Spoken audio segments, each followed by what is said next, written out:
उसको रिवीजन रख के रखना अच्छा सा। ठीक है, रिवीजन बहुत अच्छे से रखना। एंड मैं ट्राई कर रही हूँ कि ना आपको मंथली टारगेट्स बना के, सारे मंथ्स के टारगेट बना बना के आप लोगों को मैं शेयर कर दूंगी, ताकि आप लोग खुद से भी प्रिपेयर करते मैम रहो। जो मेजर टेस्ट है वो 30 जुलाई को है या फिर 31 जुलाई को है? 30 जून, 31 जुलाई नहीं, 30 जून। जून में ये मेजर टेस्ट है जो बायो का। हाँ, ये सिर्फ बायो का होगा। ठीक है, चलो अब स्टार्ट करते हैं। तो देखो, अब तक मैंने आप लोगों को बायोटेक्नोलॉजी में हम लोग क्या कर रहे हैं, टेक्नोलॉजी लगा रहे हैं, जीन्स को एक ऑर्गेनिजम्स की बॉडी से निकाल के दूसरे ऑर्गेनिज्म की बॉडी में ट्रांसफर कर रहे हैं। जीन्स क्या है? Gene is the basic unit of genetic material, या फंक्शनल यूनिट जिसको हम बोल सकते हैं। जीन ऑफ इंटरेस्ट को आइसोलेट करने के लिए पहले सेल को ओपन करना पड़ता है। बैक्टीरिया है तो लाइसोजाइम, फंजाई है तो काइटिनेज, और एनिमल सॉरी प्लांट है तो सेल्यूलेज। इससे ले। सेल को ओपन करेंगे, फिर न्यूक्लियस से जेनेटिक मटेरियल निकालेंगे, उसकी फ्रेगमेंटेशन कराएंगे रिस्ट्रिक्शन एंडोन्यूक्लियस की हेल्प से, जिसको एक पैलिंड्रोमिक साइट से कट करता है। फिर उसको जेल इलेक्ट्रोफोरेसिस पे लेके जाएंगे। जेल इलेक्ट्रोफोरेसिस में एगरोस जेल होता है, सीवीड से एक्सट्रैक्ट करते हैं, इथिडियम ब्रोमाइड डाई यूज करते हैं, ऊपर से यूवी रेडिएशन डालते हैं, ऑरेंज ब्राइट कलर के फ्रेगमेंट्स मिलते हैं। एक कैथोड होता है, एक एनोड होता है।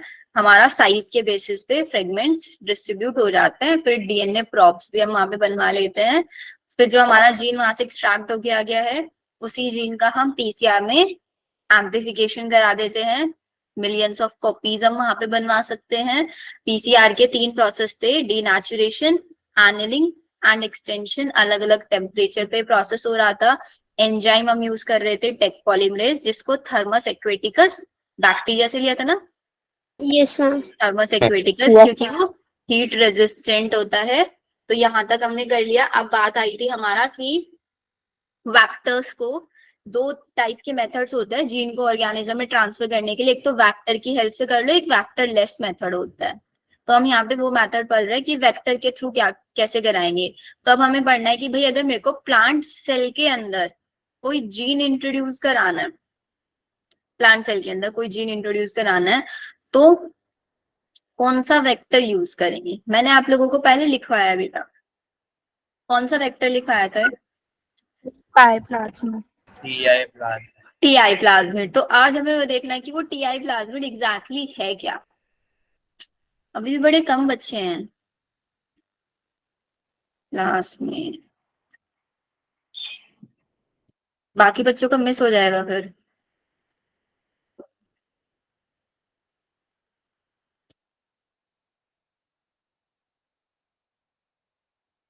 मैसेज तो ऑलमोस्ट सभी ने सीन किया हुआ होगा।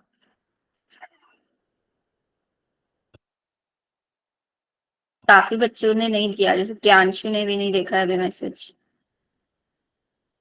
चलो, वो लोग रिकॉर्डिंग देख लेंगे फिर। तो आज हमें देखना है कि हमने देखा है कि हमारा जो प्लांट सेल है, उसके अंदर अगर मेरे को जीन ट्रांसफर करना है तो मेरे को यूज करना पड़ेगा टाई प्लाज्मा। प्लाज्मा। प्लाज्मिड। ठीक है, अभी टाई प्लाज्मिड क्या है, कहाँ से आया था, इसके पीछे की थ्योरी क्या है, वो हमें समझनी है। ठीक है, अब देखो क्या हो रहा था, सिंपली समझना बिल्कुल। एक बैक्टीरिया है जिसका नाम है एग्रोबैक्टीरियम ट्यूमिफेसेंस। बैक्टीरिया है एग्रोबैक्टीरियम ट्यूमिफेसिस। इस बैक्टीरिया का काम ये होता है कि हमारे डाइकोट प्लांट्स के अंदर ये ट्यूमर कोज करता है। ट्यूमर मींस कैंसर ना। Yes ma'am. कैंसर के अंदर क्या होता है, अनकंट्रोल डिवीजन होता है। तो ये अनकंट्रोल डिवीजन करा देता है, और अनकंट्रोल डिवीजन की वजह से प्लांट के किसी पार्ट के अंदर आपका बहुत ज्यादा एक बंच बन जाता है सेल्स का। उस बंच को हम क्राउन गोल्स बोल देते हैं। That bunch is known as crown galls या फिर प्लांट ट्यूमर। क्वेश्चन आता है कौन सा बैक्टीरिया है और किस टाइप के प्लांट्स में वो ट्यूमर कोज करता है। पहला एग्रोबैक्टीरियम ट्यूमिफेसिस किस टाइप के प्लांट से, डाइकोट प्लांट्स के अंदर ये करता है। ठीक है, और स्पेशली जितनी भी ब्रॉड लीव्स वाले प्लांट्स होते हैं, जैसे कि हमारे टोमेटो, सोयाबीन, सनफ्लावर, कॉटन, इनको अफेक्ट करता है, बट कभी भी सीरियल्स को अफेक्ट नहीं करता। यहाँ से भी क्वेश्चन मिलता है हमें। अब ये जो बैक्टीरिया है, अब एक चीज देखो, ट्यूमर कोज कर रहा है, मतलब अभी जो लिखा हुआ है उसको मत समझना, सिर्फ जो मैं बोल रही हूँ उसको याद रखो कि बैक्टीरिया प्लांट को के अंदर ट्यूमर कोज कर पा रहा है। कैसे वो ट्यूमर कोज कर पा रहा होगा?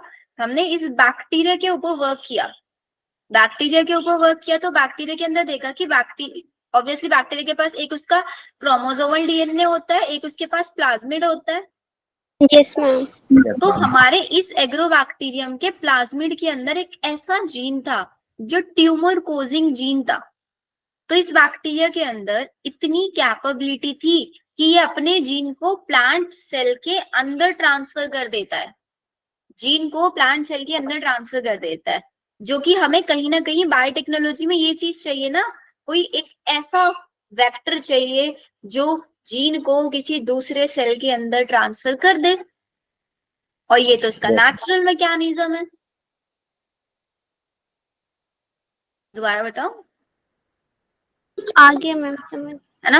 अब हमें क्या करना है, इसी बैक्टीरिया से जब मेरे को पता चला कि भाई ये एक बैक्टीरिया है जो ऐसे ऐसे काम कर रहा है, फिर मेरे माइंड में आया कि भाई मैं बायोटेक्नोलॉजी पे वर्क कर रही थी और मैं एक वेक्टर ढूंढ ही रही थी, तो क्यों ना मैं ऐसा करूं, इस बैक्टीरिया को पकड़े और इस बैक्टीरिया के अंदर जो ट्यूमर कोजिंग जीन है उसको निकाल दे वहां से, और उसकी जगह पे एक अच्छे वाला जीन डाल दे, एक डिजायर्ड जीन डाल दे।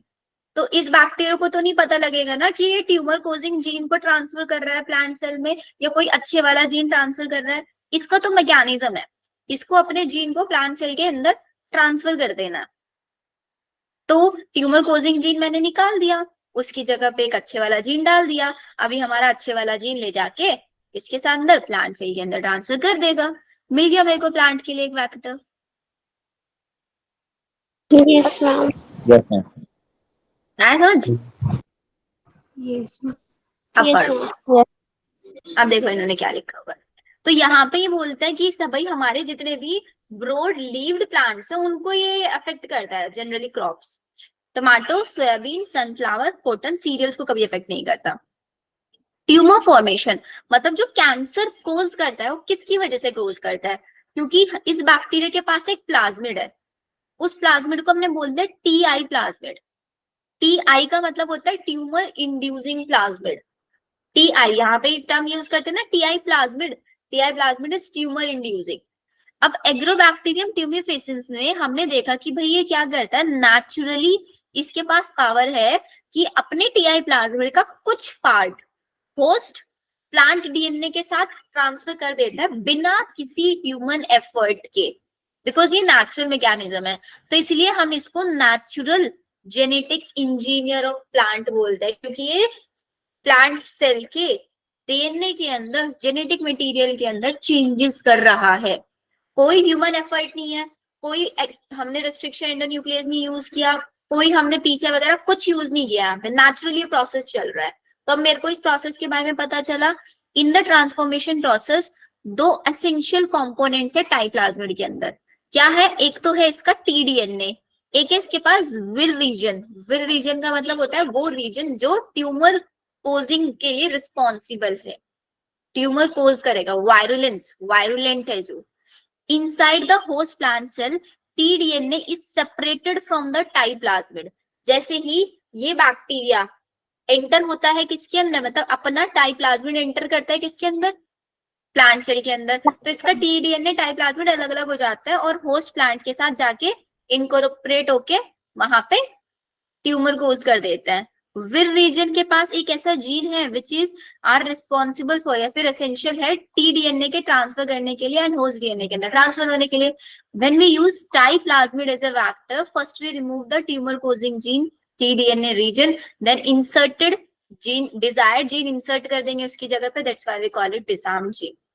थ्योरी थोड़ी सी आप लोगों को देखने में भी कॉम्प्लिकेटेड लग रही है, लेकिन जितनी चीजें मैंने बताई ना उतना समझना है बस। पहला बैक्टीरिया का नाम याद रखना है, किस टाइप के प्लांट्स में कोज करता है ट्यूमर, वो टीआई का मतलब ट्यूमर इंड्यूसिंग है। क्या करेंगे, ट्यूमर इंड्यूसिंग जीन को निकाल देंगे, उसकी जगह पे एक डिजायर्ड जीन इंसर्ट कर देंगे, तो उस प्लाज्मिड को हम डिसआर्म्ड, मतलब उसके साथ मैंने कुछ, डिसआर्म्ड का मतलब होता है हिंदी में क्या बोलते हैं डिसआर्म्ड को, मतलब उसकी नेचुरली उसको चेंज कर दिया है, कुछ हार्म करा दिया है उसको, ऐसा जीन जो मतलब अब हार्म नहीं कर सकता, डिसआर्म्ड प्लाज्मिड बना दिया है। पहले ट्यूमर कोज करता था, अब नहीं कर पाएगा। इस पे भी क्वेश्चन आता है, डिसआर्म्ड प्लाज्मिड। आया समझ? Yes ma'am. यस लिख लोगे इसको? कैसे लिखना है? बैक्टीरिया का नाम लिखना, किस टाइप के प्लांट में कोज करता है ये लिखना, और एंड में फिर वो वाली लाइन लिख देना कि टाइप प्लाज्मिड को एज अ वैक्टर यूज करते हैं, उसके अंदर से ट्यूमर कोजिंग जीन को रिमूव करके and then insertion of desired gene. This type of plasmid is known as disarmed plasmid and it is used for the transfer of gene into the plant cell.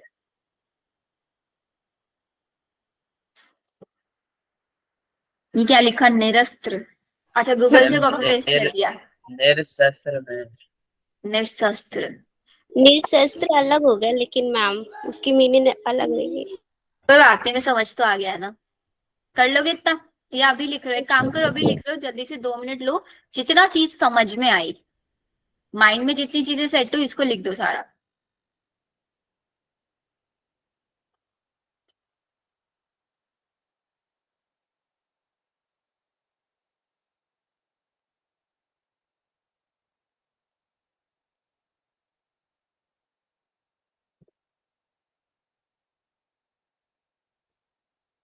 चलो short में revise कराती हूँ आपको एक बार। Gene transfer, plant के अंदर gene कैसे transfer करेंगे? ऑब्वियसली जीन ट्रांसफर करने के लिए एक वैक्टर चाहिए मेरे को। कहाँ से लेके आए वैक्टर? हमें एक कहानी पता है कि एक बैक्टीरिया होता है, एग्रोबैक्टीरियम ट्यूमेफेसिस, जो डाइकोट प्लांट्स के अंदर ट्यूमर कोज करता है। उसके पीछे की स्टोरी पता की गई कि कैसे वो ट्यूमर कोज करता है। हमें पता चला कि उस बैक्टीरिया के प्लाज्मिड के अंदर एक ऐसा जीन है जो ट्यूमर कोजिंग जीन है।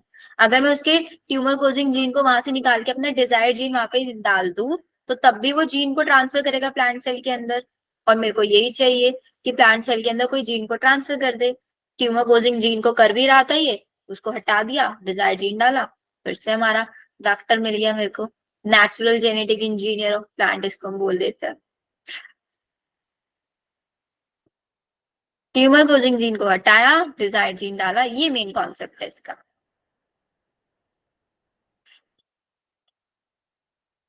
आगे आयुष? Yes ma'am. करो फिनिश।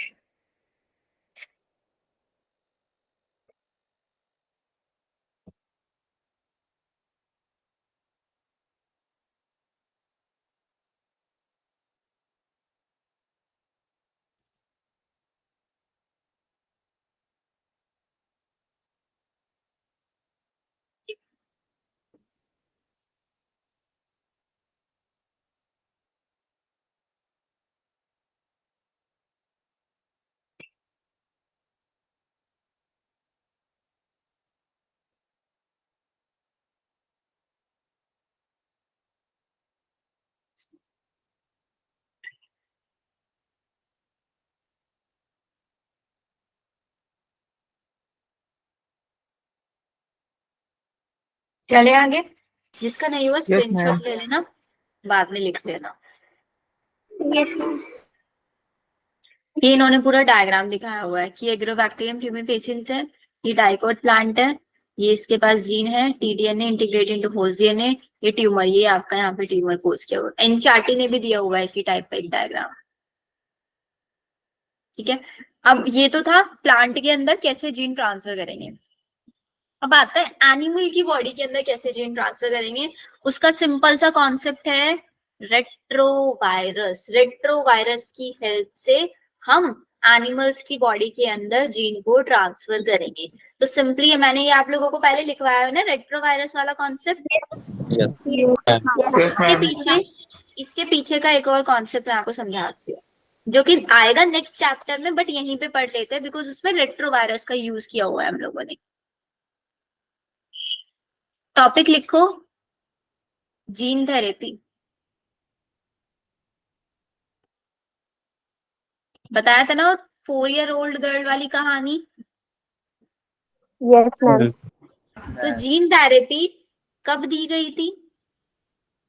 1990 में सबसे पहले किसको? एक 4 year old गर्ल को। क्या था इस 4 year old गर्ल की बॉडी में? एडिनोसिन, डीएमाइनेज डेफिशिएंसी, या फिर हम इसको एडीए भी बोलते हैं। एडीए, एडिनोसिन डीएमाइनेज, इस डिसीज को बोलता है जब किसी भी इंडिविजुअल की बॉडी के अंदर एडीए की डेफिशिएंसी हो जाएगी, तो उसमें हमारी डिसीज कोज होती है SCID। SCID means severe combined disease, immuno deficiency syndrome.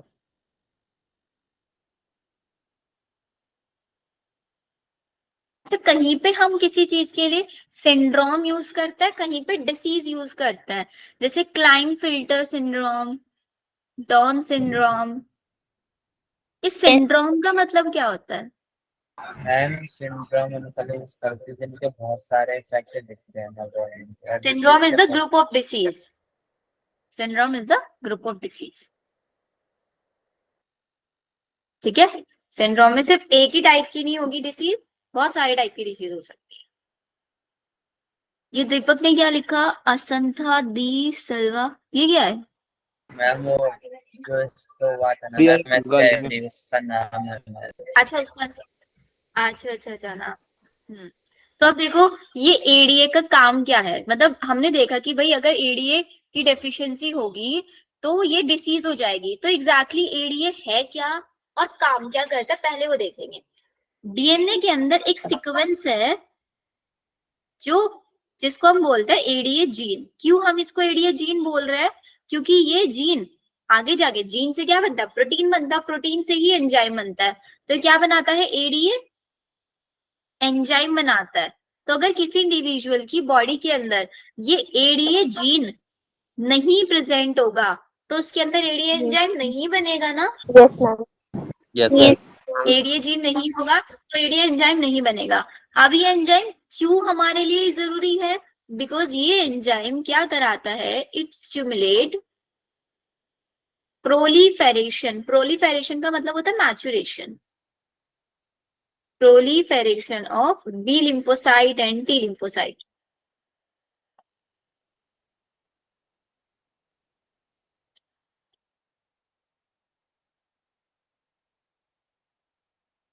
B lymphocyte और T lymphocyte का ये proliferation कराता है। B4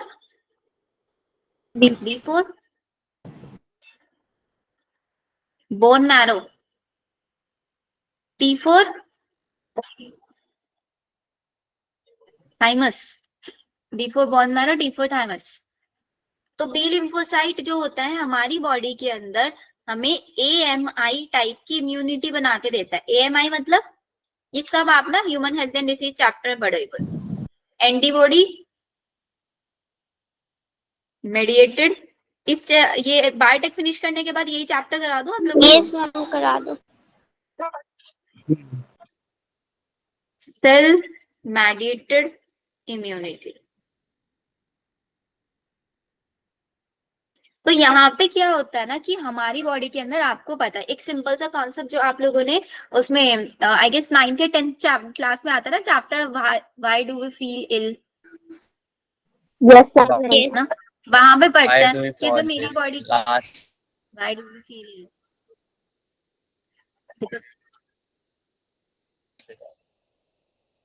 तो इसमें क्या होता है अगर हमारी बॉडी के अंदर कोई भी फॉरेन पार्टिकल आता है उसके अगेंस्ट हमें पता है कि एंटीबॉडीज हमारा बॉडी प्रोड्यूस करता है और उस फॉरेन पार्टिकल को किल कर देता है। तो जो एंटीबॉडी बनाने का काम है वो सारा बी लिम्फोसाइट संभालता है। टी लिम्फोसाइट का काम है सेल मेडिएटेड इम्यूनिटी प्रोवाइड कराना। मतलब अगर आपने अपनी बॉडी के अंदर कोई टिश्यू ग्राफ्टिंग कराया है, कोई नया ऑर्गन ट्रांसप्लांट कराया है, तो अगर वो आपके बोन मैरो से या आपके ब्लड ग्रुप से मैच नहीं करेगा तो टी लिम्फोसाइट उसको रिजेक्ट कर देगा। ये काम होता है। टी लिम्फोसाइट का काम होता है रिजेक्शन का, टिश्यू ग्राफ्टिंग के प्रोसेस को ऑर्गन ट्रांसप्लांटेशन के टाइम पे काम करता है। बी लिम्फोसाइट का काम होता है एंटीबॉडी मेडिएटेड इम्यूनिटी प्रोवाइड कराना। ठीक है, मैम ये अब हेल्प भी तो करता है एक एंटीबॉडीज बनाने में। क्या बेटा? मैम ये हेल्प भी तो करता है एंटीबॉडीज। हाँ ये हेल्प करता है एंटीबॉडीज बनवाने में से, बाकी इसका काम ऑर्गन ट्रांसप्लांटेशन और टिश्यू ग्राफ्टिंग में होता है।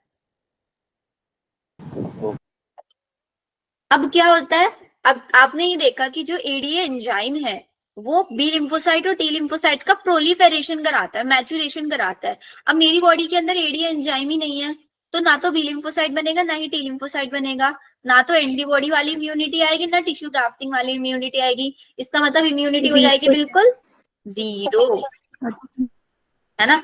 इस डिसीज में और एड्स में यही डिफरेंस है। एड्स के अंदर आपका इम्यूनिटी बनता है लेकिन इम्यूनिटी कम अमाउंट में बनता है। इम्यूनिटी होता है एड्स डिसीज में बट कम अमाउंट में, क्योंकि वहां पे टी लिम्फोसाइट्स का अमाउंट कम हो जाता है, यहाँ पे तो कुछ बनता ही नहीं है, तो यहाँ पे सर्वाइवल चांसेस बहुत ही ज्यादा कम होते हैं।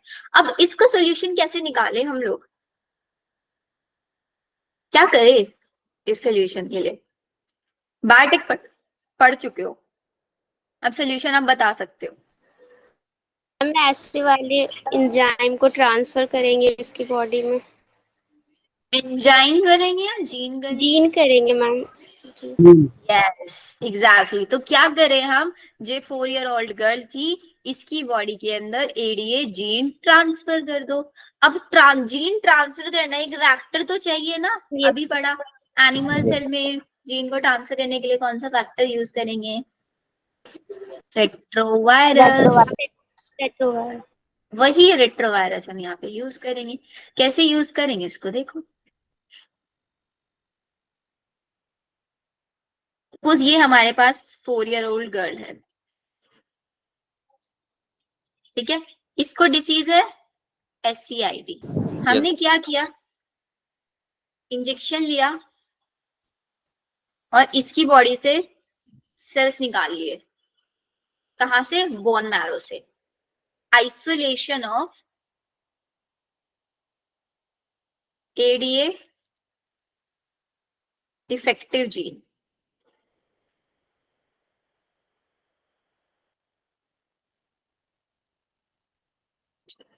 ये मैंने किया। फिर इन सेल्स को एक कल्चर के अंदर लेके गए, यहाँ पे छोड़ दिया सेल्स को। रेट्रोवायरस को पकड़ा, रेट्रोवायरस की बॉडी में एक जीन ट्रांसफर कर दिया मैंने, दिस इज एडीए जीन। इस रेट्रोवायरस को उठाया, इन सेल्स के साथ छोड़ दिया। अब ये रेट्रोवायरस क्या करेगा, अपने जीन को, हेल्दी जीन को इनके अंदर ट्रांसफर कर देगा, क्योंकि वैक्टर की तरह वर्क करेगा। अब ये मेरी सेल्स कैसी बन गई, हेल्दी सेल्स बन गई यस मैम। विथ एडीए जी। जीन। इन सेल्स को उठाया, वापस से बॉडी के अंदर इंजेक्ट आउट कर दिया। आ गई 4 ईयर ओल्ड गर्ल की बॉडी के अंदर ADA enzyme. ADA enzyme proliferation करना शुरू कर देगा, प्रोलिफेरेशन होगा तो इसकी इम्यूनिटी आ जाएगी।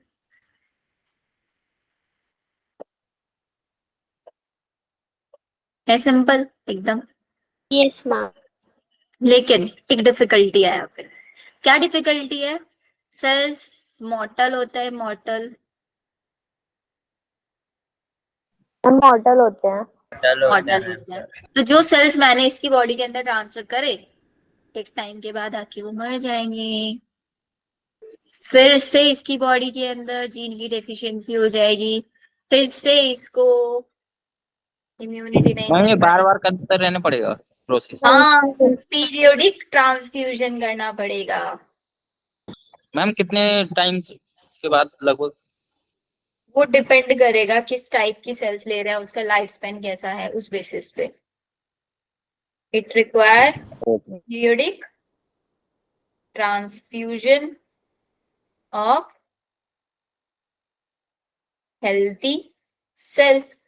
It means this is not a permanent treatment. Yes ma'am.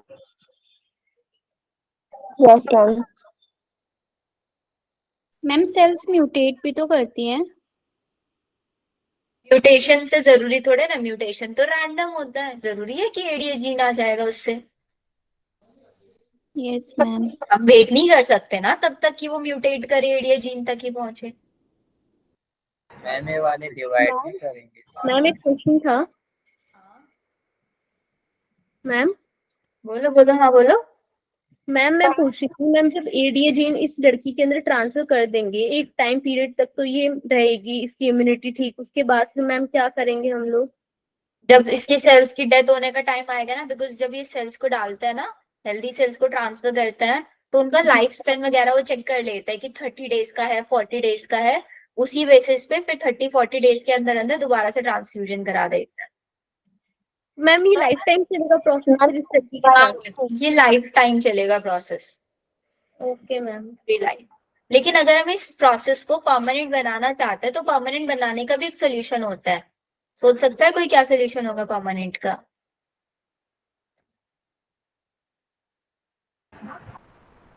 Ma'am इसको वेक्टर के थ्रू भेज देंगे तो डिवाइड करके इसका नंबर बढ़ाते रहेंगे पूरा सेल।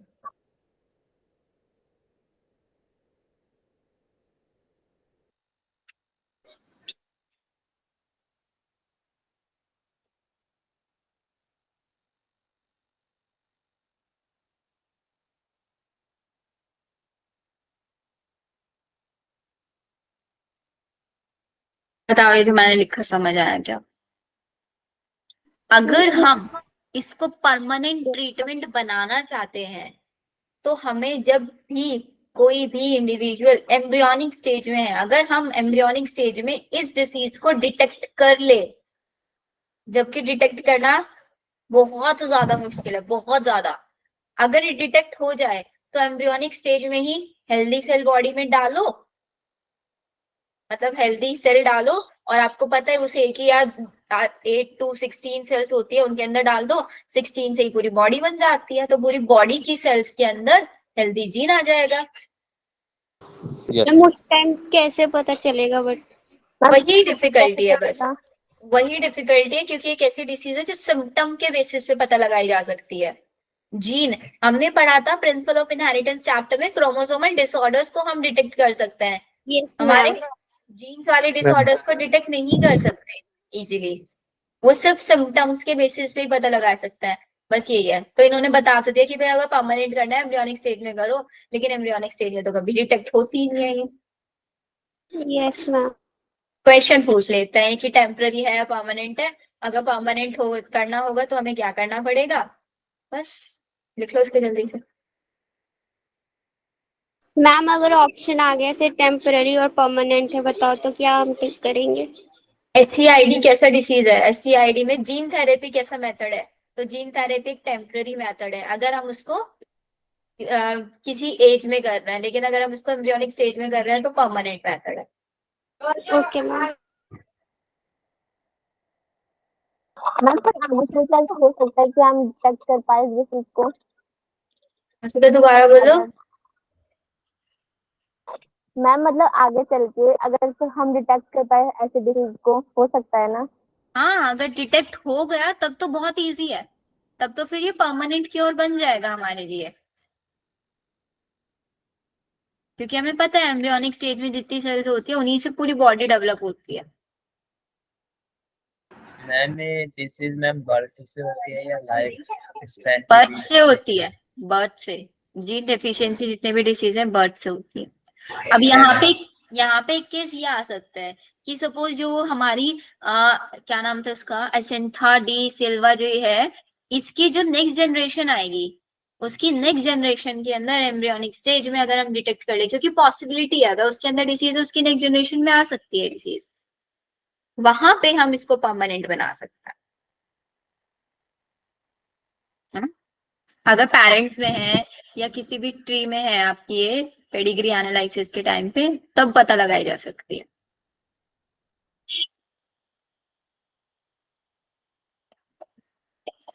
ओके मैम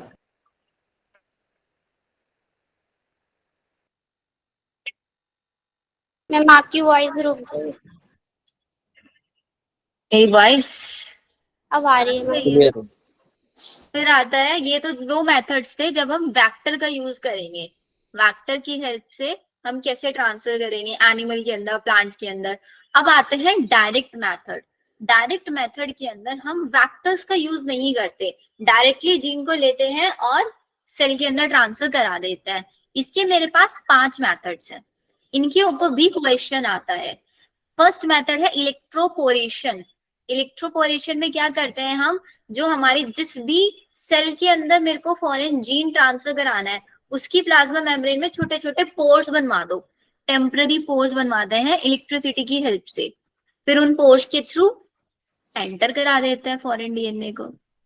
नेक्स्ट आता है मेरे पास केमिकल मेडिएटेड जीन ट्रांसफॉर्मेशन। इसमें केमिकल का यूज किया जाता है, बहुत क्वेश्चन आता है कौन सा केमिकल होता है ये, PEG पॉलीइथाइलिन ग्लाइकोल।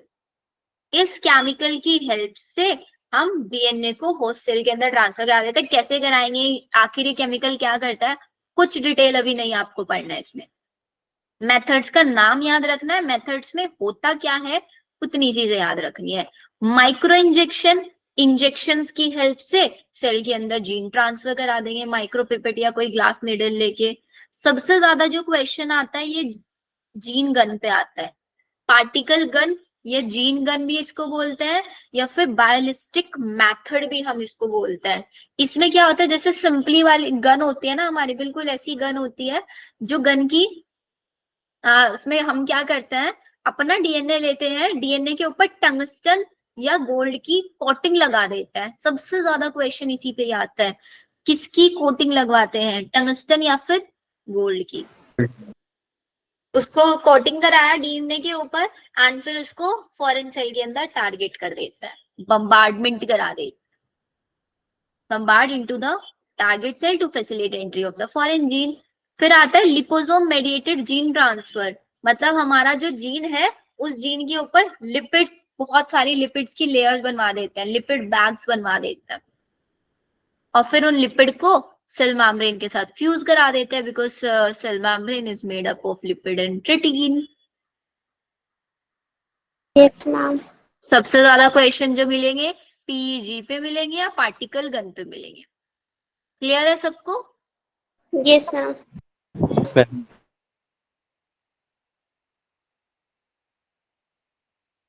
अब आता है जो मैंने आप लोगों को सिलेक्शन वाला पूरा मेथड बताया था, वो ही इन्होंने आप एक्सप्लेन किया हुआ है। इंसर्शनल इनएक्टिवेशन क्या होता है, कैसे हम सेलेक्ट करते हैं टेट्रासाइक्लिन एम्फिसिलिन को, उसमें तो किसी को कोई डाउट होगा नहीं। लेगजेड जीन वाला भी मैंने आप लोगों को बताया हुआ है। अगर ब्लू कलर की कॉलोनीज बनेंगी तो उससे हमें क्या पता चलता है, blue colour colony shows non recombinant, non recombinant या रिकॉम्बिनेंट, नॉन रिकॉम्बिनेंट। और अगर मेरे पास एम्फिसिलिन में नहीं ग्रो कर रहा है, टेट्रासाइक्लिन में ग्रो कर रहा है, इट मींस रिकॉम्बिनेंट। और यस मैम। दोनों में ग्रो कर रहा है तो, दोनों में ग्रो कर रहे तो नॉन रिकॉम्बिनेंट, दोनों में ग्रो नहीं कर रहे तो नॉन ट्रांसफॉर्मेट। Very yes. ये पूरा एनसीईआरटी है आपका, obtaining the gene bioreactor. Ma'am ये डायग्राम एक बार समझा देना। ये वाला डायग्राम समझाऊंगी, यस ये वाला topic obtaining the foreign gene product. Foreign gene product को हम कैसे ऑब्टेन करेंगे।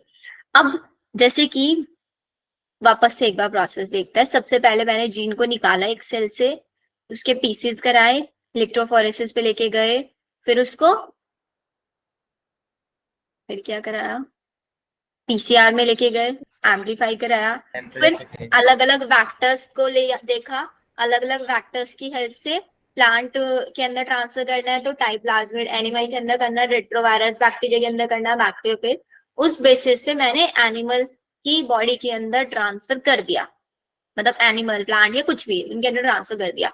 अब मेरे पास जो होस्ट सेल बन के आया है, जिसके अंदर मैंने जेनेटिक इंजीनियरिंग कराया, उसको बोलेंगे फॉरेन जीन प्रोडक्ट। ऐसा प्रोडक्ट जिसके अंदर फॉरेन जीन है, ठीक है। अब वो जीन आगे जाके ट्रांसलेशन करेगा, प्रोटीन बनेगा। Yes ma'am. उसको बोलेंगे रिकॉम्बिनेंट प्रोटीन बन रहा है, बिकॉज रिकॉम्बिनेशन से बन रहा है। This is known as recombinant protein. अब अगर मेरे को क्या कराना है, ये जो क्लोनिंग वाला मेथड है, मतलब ट्रांसफर करा दिया हमने, अब मेरे को इसको लार्ज स्केल पे कराना है, लार्ज स्केल पे। तो लार्ज स्केल पे कराने के लिए हम यहाँ पे कुछ मशीन्स का यूज करते हैं, उन मशीन्स को हम बोलते हैं बायो रिएक्टर्स। बायो मतलब लिविंग ऑर्गेनिज्म, रिएक्टर्स मतलब बहुत सारी रिएक्शंस जिसके अंदर चल रही हो। बायो रिएक्टर्स, लिविंग ऑर्गेनिज्म, कोई बैक्टीरिया, कोई फंजाई या कुछ भी ले लेंगे, उसके अंदर बहुत सारी रिएक्शन चल रही होंगी, मतलब एक लिविंग इन्वायरमेंट मेरे को प्रोवाइड कराना है वहां पे।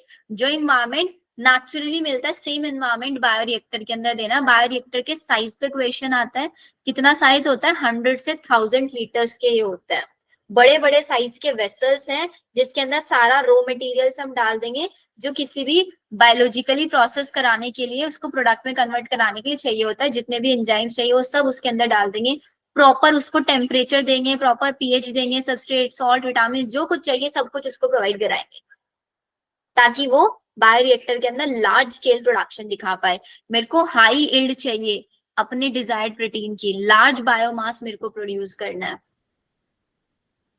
अब दो टाइप्स के मेरे पास बायोरिएक्टर्स होते हैं, this is your simple stirred tank bioreactor and एक आपका आता है sparked stirred tank bioreactor.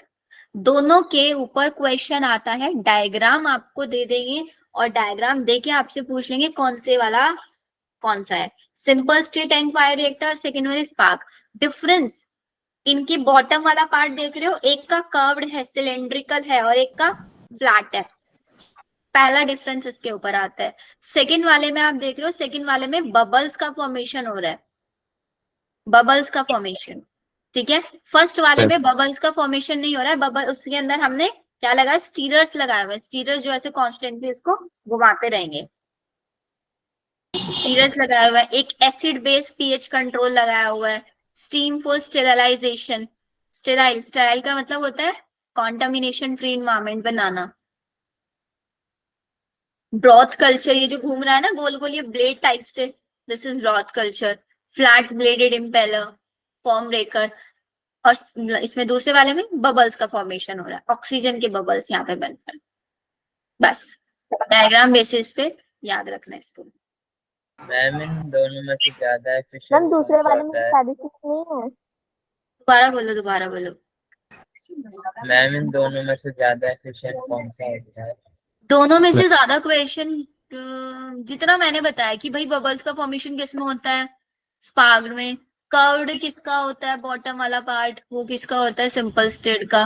Curved इसलिए रखा गया ताकि कुछ भी चीज नीचे सेटल डाउन ना हो, इक्वली मिक्सअप हो पाए सारी चीजें, जो भी हम उसको पीएच, एसिड बेस या जो भी दे रहे हैं हम उसको, जिस जो भी इसके अंदर एंजाइम्स डाल रहे हैं, जो भी विटामिन डाल रहे हैं, कॉन्स्टेंटली वो स्थिर होते रहे। इफिशिएंट ज्यादा फर्स्ट वाला होता है। मैम यस, मैम मैम ये इसे मशीन में किया जाता है? ये एक मशीन ही तो है। Okay ma'am. मैम इसके ऊपर ये वॉच सी लग रखी है, उस पे क्या टाइमिंग रहता है क्या? उस पे टाइमिंग रहता है। मैम दूसरे वाले में क्यों नहीं लगी है फिर? ये वाला बहुत सिंपल सा है, इसमें सिर्फ हमारी देखो रोड दिख रही है, रोड को ऐसे गोल गोल घूमती रहती है वो, और वो गोल गोल घूमती रहती है, बबल्स का फॉर्मेशन होता रहता है, एंड उसी की वजह से वो मिक्सअप होता रहता है प्रोसेस। बस ये है इसमें। Okay ma'am. और वो पीएच कंट्रोल वाला भी नहीं है। क्या बेटा? मैम पीएच कंट्रोल के लिए भी नहीं है सेकंड वाले में। ये सेकंड वाले में पीएच कंट्रोल भी नहीं है कुछ भी, इसीलिए तो फर्स्ट वाला ज्यादा इफिशिएंट होता है हमारे लिए। ये डिफरेंस देखो लिखा हुआ है, एजिटेटर सिस्टम होता है, एक ऑक्सीजन डिलीवरी सिस्टम होता है, फॉर्म कंट्रोल सिस्टम होता है, टेम्परेचर कंट्रोल सिस्टम होता है, ये सब इसके अंदर होते हैं। 100 से 1000 लीटर तक होता है, साइज भी याद रखना। फिर मेरे पास लास्ट प्रोसेस आता है डाउनस्ट्रीम प्रोसेसिंग। पता है किसी को डाउनस्ट्रीम प्रोसेसिंग क्या होता है? No ma'am. Ma'am downstream processing के अंदर जो मैंने अभी इन बायोरिएक्टर्स के अंदर प्रोटीन, मेडिसिन या कुछ भी बनाया है, उसको मार्केट में भेजने से पहले मेरे को उसके कुछ चेक्स करने पड़ेंगे उसके अंदर। जैसे कि जैसे कि सिंपल सिंपल सिंपल मेडिसिन का होता है ISI ना। मार्क लगाते हैं ना मैम। हाँ, जैसे मेडिसिन का होता है WHO से वेरीफाई कराना पड़ता है मेडिसिन ma'am. को। ये पूरा वो डाउन स्ट्रीमिंग प्रोसेस है, मतलब अपने प्रोडक्ट को बनाने के बाद आपको प्रोडक्ट को कुछ एक प्रोसेस देने पड़ेंगे उसको मार्केट में भेजने से पहले, फिनिश प्रोडक्ट कराने से पहले। सबसे पहला उसको अच्छे से सेपरेशन प्योरिफिकेशन कराना पड़ेगा। सेपरेशन कराना, प्योरिफिकेशन कराना। सपोज आपका प्रिजर्वेटिव्स है, मतलब आपने कोई खाने की चीज बनाई है, उसके अंदर आपको प्रिजर्वेटिव्स डालने हैं। जैसे चिप्स वगैरह के पैकेट होते हैं, उनके अंदर जो हवा भरी रहती है, कौन सी गैस होती है वो? Nitrogen gas. नाइट्रोजन होती है। तो नाइट्रोजन क्यों रखी गई है? ताकि वो ज्यादा टाइम तक फ्रेश रहे। तो सुटेबल प्रिजर्वेटिव्स आपके प्रोडक्ट को देना। आपने अगर कोई मेडिसिन बनाई है उसके क्लिनिकल ट्रायल्स कराना। जैसे कोविड के टाइम पे तो क्लिनिकल ट्रायल सबको पता ही चल गए होंगे कि फर्स्ट ट्रायल हुआ, सेकंड ट्रायल, थर्ड में जाके वो रिजेक्ट हो गई, सेकंड में जाके रिजेक्ट हो गई। तो अलग अलग क्लिनिकल ट्रायल्स होते हैं, उससे आपको अपनी मेडिसिन को पास आउट कराना पड़ेगा। लास्ट में अगर वो वेरीफाई हो जाती है तब आप उसको मार्केट में लॉन्च कर सकते हो। स्ट्रिक्ट क्वालिटी कंट्रोल चेक करना पड़ेगा। ये सब डाउनस्ट्रीम प्रोसेसिंग के अंदर आता है, मतलब प्रोडक्ट को मार्केट में भेजने से पहले जो भी चीजें आप लोगों को करानी है, quality control testing product to product. ठीक है मैम क्वालिटी कंट्रोल टेस्टिंग कैसे कराएंगे मतलब? क्वालिटी कंट्रोल टेस्टिंग, आपने जो भी सब्सटेंस बनाया उसकी क्वालिटी को चेक कराना है आपको। कोई फूड प्रोडक्ट बनाया है तो वो फूड डिपार्टमेंट वाले आते चेक करने के लिए, उसमें चेक कराना पड़ेगा आपको। ड्रग्स बनाइए, WHO अलग अलग कमिटीज बनी हुई हैं अलग अलग चीजों के लिए। ऐसे नहीं आपने कोई मेडिसिन बना दी खुद से लैब में, आपने उसको जाके मार्केट में बेचना शुरू कर दिया, कोई खरीदेगा भी नहीं फिर इसको अगर वो वेरीफाइड नहीं होगी तो। हो गया फर्स्ट चैप्टर फिनिश। मैम अब एक वो बार पीछे वाला टॉपिक आप एक बार दोबारा रिकैप दे दो क्योंकि मैंने क्लास लेट ज्वाइन की थी, मैसेज नहीं देखा। देखो, मैंने ना कुछ नहीं पढ़ाया अभी, सिर्फ एक छोटा सा टॉपिक पढ़ाया है। एक तो एग्रोबैक्टीरियम ट्यूमिफेसेंस वाला पढ़ाया है। एग्रोबैक्टीरियम ट्यूमिफेसेंस क्या करता है, मतलब मैंने आपको बताया था ना कि प्लांट्स के अंदर टाइप्लाज्मिड होता है। यस टाइप्लाज्मिड, तो टाइप्लाज्मिड होता क्या है ऐसे समझ नहीं आएगा, पूरा डिटेल ही देख लेना साक्षी। 40 मिनट का लेक्चर है, 40 मिनट की रिकॉर्डिंग देख लेना, मैं अपलोड करवा दूंगी इसको आज ही, इवनिंग तक मिल जाएगा आपको। ओके नहीं तो रिकैप पे समझ नहीं आएगा फिर अच्छे से। डन बच्चे यहाँ तक सबका? Yes yes ma'am. चलो फिर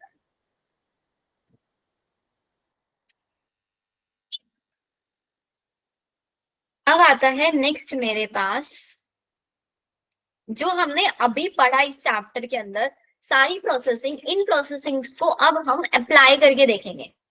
क्या करेंगे अब हम इनको अप्लाई, अलग अलग चीजों को अप्लाई करके देखेंगे। और वो उसी को हम बोल देते हैं आपका एप्लीकेशन वाला चैप्टर। अब एप्लीकेशन वाले चैप्टर में सपोज करता है मैंने क्या किया, मैंने जब आपको बोला कि भाई मैंने एक एनिमल के अंदर नया जीन इंट्रोड्यूस कराया, तो वो एनिमल का जेनेटिक मटेरियल चेंज हो गया ना पूरा। तो अब उस एनिमल को मैं बोलूंगी GMO। GMO मतलब जेनेटिकली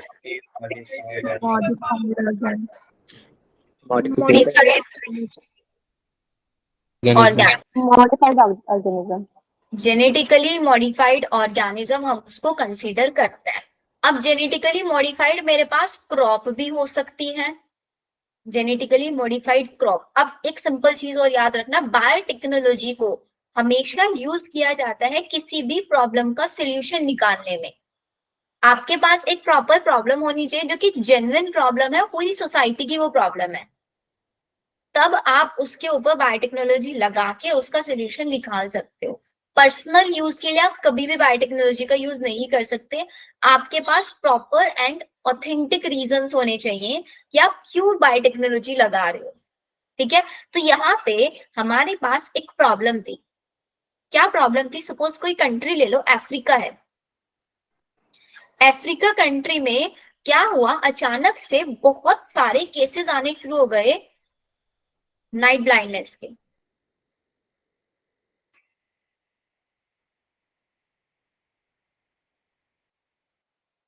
ब्लाइंडनेस के बहुत सारे केसेस अचानक से आने शुरू हो गए। नाइट ब्लाइंडनेस किसकी डेफिशिएंसी से होता है? Vitamin A. विटामिन ए की डेफिशिएंसी से होता है। तो इसका मतलब अफ्रीका के लोगों के अंदर विटामिन ए की डेफिशिएंसी होनी शुरू हो गई। अब क्या Yes, किया जाए इनकी डेफिशिएंसी को कम करने के लिए? इसका क्या सोल्यूशन निकाले? हर किसी को मेडिसिन तो नहीं दे सकते कि भाई विटामिन ए की टैबलेट्स खा लो, क्योंकि लॉन्ग टर्म बहुत ज्यादा पॉपुलेशन थी। फिर पता लगाया गया कि अफ्रीका के लोग सबसे ज्यादा क्या खाते हैं? राइस। rice. और राइस के अंदर क्या होता है? सिर्फ कार्बोहाइड्रेट होता है। कार्बोहाइड्रेट मैम कार्बोहाइड्रेट अब भाई राइस के अंदर विटामिन ए तो है नहीं, तो उनको ऑब्वियसली बात है विटामिन ए की डेफिशिएंसी उनके अंदर होगी ही होगी। Yes, ma'am. तो अगर हम क्या करें, राइस का प्लांट ले, ये राइस का प्लांट है। राइस को साइंटिफिक नेम क्या होता है? Oryza sativa.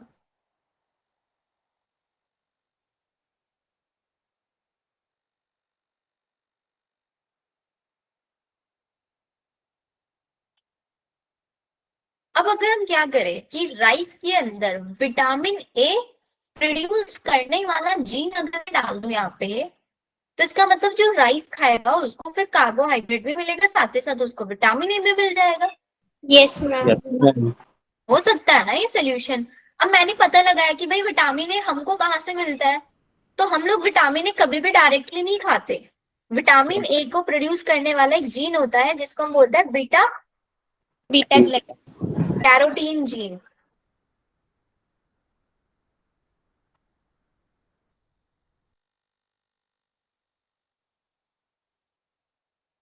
Beta carotene gene होता है, और ये बीटा कैरोटीन जीन हमारे लीवर में जाता है और फिर लीवर इसको विटामिन ए में कन्वर्ट करता है। ये प्रोसेस होता है नेचुरली। तो अब मेरे को एक चीज और क्लैरिटी मिली यहाँ से कि मेरे को राइस प्लांट के अंदर अगर जीन डालना है तो विटामिन ए का नहीं, बीटा कैरोटीन जीन का डालना है। यस मैम हमें पता लगाया गया कि भाई बीटा कैरोटीन जीन कहाँ पे मिलता है? बीटा कैरोटीन जीन हमें मिलता है कहाँ से? डैफोडिल क्रॉप से।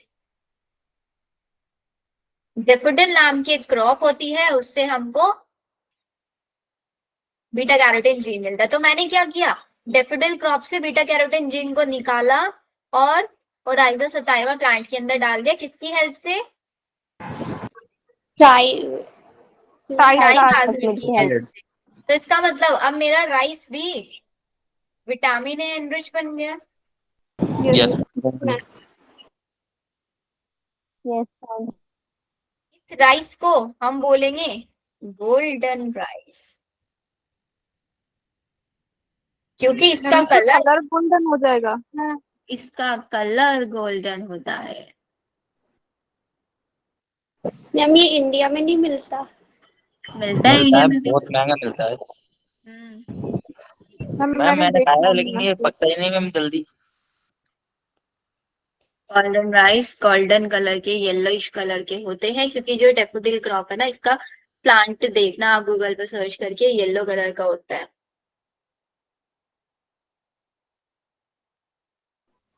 समझ? Yes ma'am. मैम अच्छा, तो ये तो पहला सोल्यूशन हमने निकाला। पहली प्रॉब्लम थी अफ्रीका, नाइट ब्लाइंडनेस था, विटामिन ए की डेफिशिएंसी थी। कैसे दूर करें, उसका जीन पता लगाया गया, बीटा कैरोटीन जीन। किसके अंदर पाया जाता है? Daffodil crop. क्वेश्चन आएगा डैफोडिल क्रॉप को के ऊपर। जीन निकाला टाइप्लाज्मिड की हेल्प से, राइस प्लांट में डाल दिया। अब मेरा राइस भी विटामिन ए एनरिच बन गया और गोल्डन आई। तो मैंने यहाँ पे क्या किया इस एप्लीकेशन से? क्रॉप को विटामिन एनरिच बनाया ना, यस मैम। क्रॉप की क्वालिटी को। तो मतलब मैं बायोटेक्नोलॉजी की हेल्प से क्रॉप्स को जेनेटिकली मॉडिफाई कर सकती हूँ और उनको और एनरिच बना सकती हूँ, कर सकती हूँ। Yes ma'am. मैम जीन हम निकाल भी सकते हैं ना मैम इस प्लांट से, जैसे मेरे को कार्बोहाइड्रेट चाहिए हो। अगर हाँ मेरे को किसी के अंदर कार्बोहाइड्रेट का जीन डालना है, इसके अंदर से कार्बोहाइड्रेट का जीन निकाल लो और दूसरे के अंदर डाल दो। ठीक है। ऐसी ही मेरे पास एक और प्रॉब्लम थी। जो मैंने आप लोगों के साथ पहले भी डिस्कस की है, softening of tomato. Yes ma'am. Ma'am tomato की सॉफ्टनिंग हो जाती थी। किसकी वजह से होती थी टमाटो की सॉफ्टनिंग?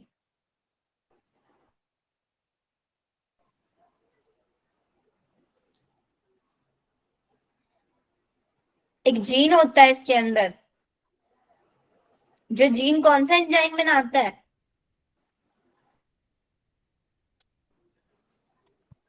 पॉली पॉलीग्लैट यस मैम पॉलीगैलेक्टोयूरिनेज। पॉलीगैलेक्टोयूरिनेज ये एंजाइम बनाता है, and this enzyme is responsible for soft softening of tomato. और सॉफ्टनिंग कैसे कराता है? पैक्टिन को डाइजेस्ट कर जाता है ये। यस मैम पैक्टिन को डाइजेस्ट कर जाता है, सॉफ्टनिंग ऑफ टोमेटो ये कराता है। अब मेरे को क्या करना है? इस जीन के काम को रोकना है, तो मैं यहाँ पे टेक्निक यूज करूंगी। इसको बोलता है आपका पोस्ट हार्वेस्ट, मतलब टेक्निक नहीं, इस प्रॉब्लम का नाम है पोस्ट हार्वेस्ट लॉस। मतलब हार्वेस्टिंग करने के बाद जो मेरे पास लॉस आ रहा है क्रॉप में, क्योंकि मैंने टमाटो बना भी लिया बहुत सारे अमाउंट में, उसको ट्रांसपोर्टेशन के टाइम पे वो खराब हो रहा है ना, तो this is known as post harvest loss. तो पहला सोल्यूशन विटामिन एनरिच बनवाया बायोटेक्नोलॉजी की हेल्प से। सेकेंड क्रॉप में मैंने पोस्ट हार्वेस्ट लॉस को रोका। कैसे रोका? पोस्ट हार्वेस्ट लॉस को अवॉइड करने के लिए, to avoid it we need to stop the activity of this gene. Yes ma'am yes ma'am activity of this gene, तो इसको हम बोलेंगे, this technique is known as, gene is also known as RNA ना, yes ma'am interference, RNA interference, या फिर इसी को हम एंटी सेंस आरएनए भी बोल सकते हैं, या फिर complementary double stranded RNA technique. ये सारी टेक्निक्स का नाम हम इसको देख सकते हैं। अब ये टेक्निक होती क्या है वो नेक्स्ट प्रोसेस में समझाऊंगी। इसको लिख लो जल्दी से, नेक्स्ट प्रोसेस पढ़ेंगे नेक्स्ट क्लास में, बिकॉज आई गेस बहुत सारे बच्चों की क्लास मिस हुई है। मैम आपने एकदम से मैसेज कर दिया ना, देखा ही नहीं था। मैंने 9:30 पे किया था। मैम तो आज बस लेट से उठी ना, इसलिए। लेट होके उठना संडे थोड़ी ही ना जो लेट होके उठे हो। मैम ये लेट नाइट तक पढ़ाई करते हैं ना, तो टाइम पूरा।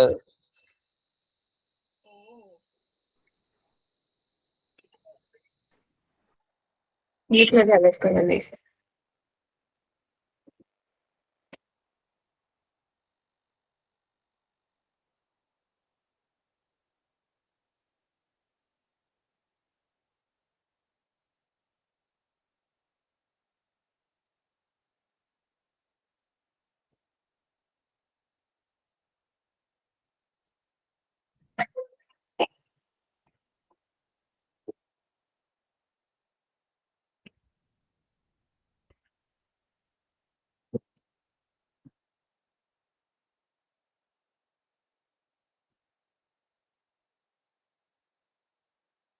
ये चैप्टर फिनिश हो जाएगा 30 से पहले।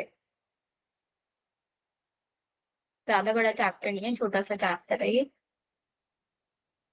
क्योंकि जीन थेरेपी भी करा दिया, सॉफ्टनिंग ऑफ टमाटो भी हो गया, ये भी हो गया। सिर्फ बीटी एक बीटी कॉटन वाला रह गया है, और एक एग्रोबैक्टीरियम ट्रिमेफेसिस वाला हो गया, एक मेलोडोगाइन इनकोग्निशिया। 2 प्रोसेस रह गए हैं, मतलब 3-4 प्रोसेस समझ लो बस रह गए। वेडनेसडे क्लास में और थर्सडे में एक एक्स्ट्रा क्लास ले लूंगी मैं आपका, ऐसी मॉर्निंग में। मैम तो आज आप इवनिंग में क्लास लोगे? आज 8 बजे आई गेस नहीं होगी क्लास। आज मैं क्या करूंगी ना, आपको इसका एनसीईआरटी का एक वीडियो शेयर करूंगी, इसका एनसीईआरटी कवर कर लेना, और साथ ही साथ डीबीपी सॉल्व करना पूरा बायोटेक्नोलॉजी वाले फर्स्ट चैप्टर का। आप सारे क्वेश्चन कर सकते हो आप उस चैप्टर के। हाँ अंशिका, मैम तो न्यू एनसीईआरटी है ना, उसमें कुछ और टॉपिक्स से ऐड हुए हैं जो चैप्टर अब अभी स्टार्ट करवाए उसमें। ठीक है, नेक्स्ट टाइम जब हम इस चैप्टर को पढ़ेंगे तो मैं एनसीईआरटी भी शेयर कर लूंगी, नए वाली। लेकिन अभी इतना क्लियर नहीं है हमारे पास कि नए वाली एनसीईआरटी से कुछ हो, नए वाली एनसीईआरटी से आएगा या नहीं आएगा। नहीं मैम, मैं एनसीईआरटी चेक कर रही थी ना, तो मैंने देखा कि रिड्यूस उसमें बहुत सारे ऐड भी हो रखे हैं इसमें टॉपिक्स पे ना, जो मैं तो पहले हैरान हो गई थी कौन से चैप्टर के आगे। नहीं, मैं चेक कर लूंगी एक बार ढूंढ के।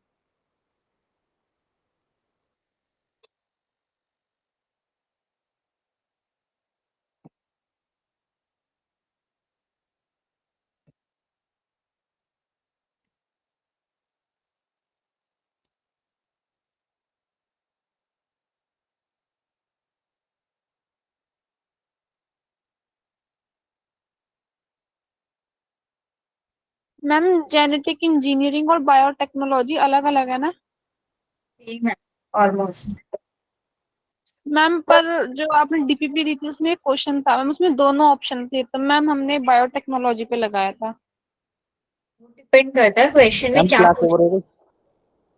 मैम डेफिनेशन ही थी जो आपने फर्स्ट क्लास में बताई थी ना बायोटेक्नोलॉजी की, वही डेफिनेशन ही थी वो।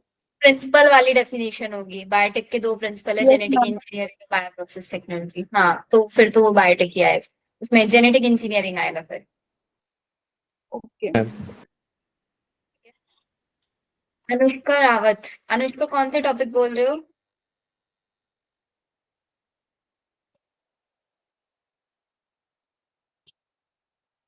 इंसुलिन वाला भी पढ़ेंगे बेटा, इंसुलिन भी है इस चैप्टर का।